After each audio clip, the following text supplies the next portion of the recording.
had just spent over a month giving us every gruesome detail about the death of Michael Jackson, on and on and on. And what amazes me is how people could believe these people.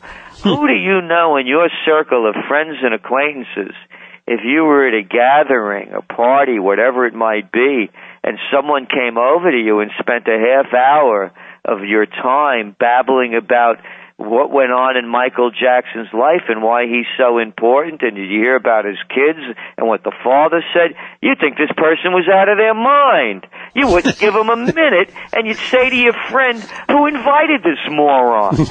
I didn't know you hung around with people like that.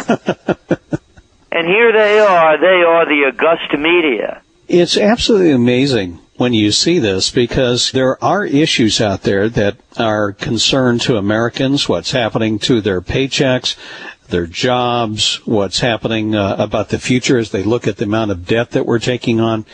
And as people go out and express themselves, as they have at these town meetings, and, these don't look like AstroTurf people. They look like, the average American, both parties, independents, from seniors to youngsters. That's what I've seen at these meetings. And how long do you think that they can basically ignore this, or more importantly, talk down to them before we get to the boiling point? It's looking back at the American Revolution or the French Revolution, where they just keep turning their backs and turning their backs, and they don't want to look at the facts.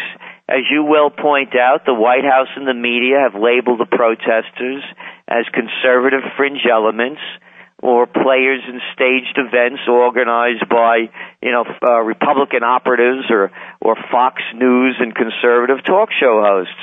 And, while that's not really the issue, I'm a Bronx boy. And my saying is that when people lose everything and they have nothing left to lose, they lose it.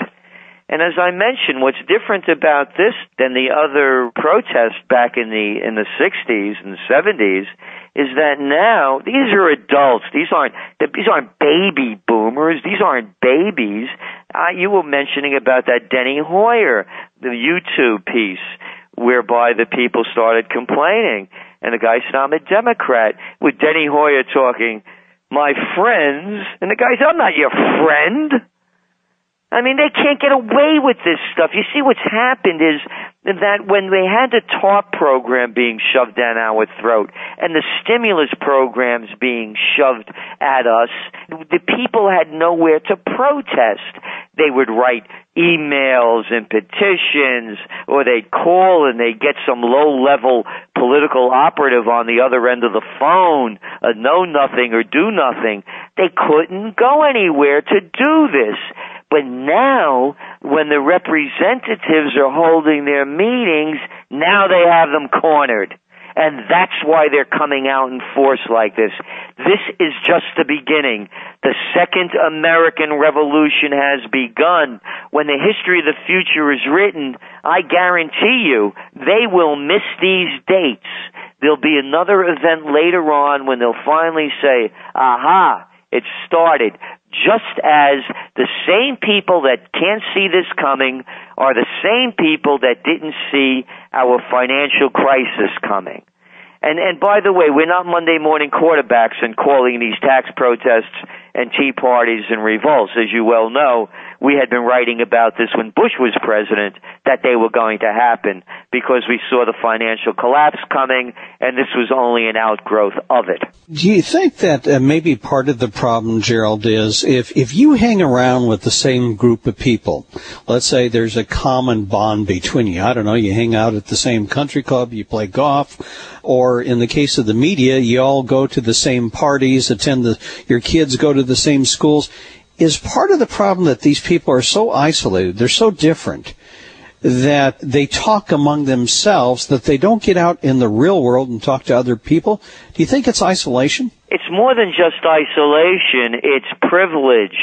If you were Secretary of State, and again, this goes under anybody's administration, what's the deal with these big 747s or 97s or these giant aircraft that they're flying around in. What's the deal with buying your own aircraft like Congress is doing? Who made this stuff up? So they're treated like royalty. And why not?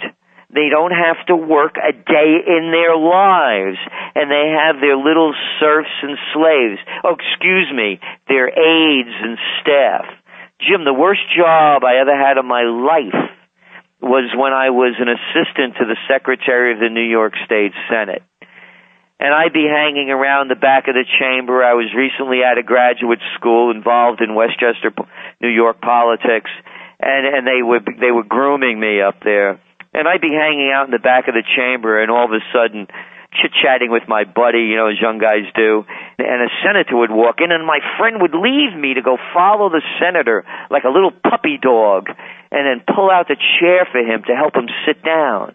And then when my friend would come back, I'd say, "What's the matter? The cat can't sit down by himself. He needs some help." The point being, I wasn't raised to watch grown men grovel or to play that role. And that's all politics is. You suck your way to get to the top. Then you suck your way up. And that's what's going on. So they're totally out of touch. They could care less. The only thing they're concerned about are their pensions, their privileges, and their position of power. As you look forward, if you had to look at, let's say, two alternating outcomes, one being a very benign one, that in the end, despite some of the difficulties, things end up well. In the opposite end, I guess, is where things don't turn out well. What would they look like? Well, they're not going to turn out well. You cannot print phantom money out of thin air based on nothing and producing practically nothing, as I say over and over again. They can't buy their way out of this. They have to produce their way out.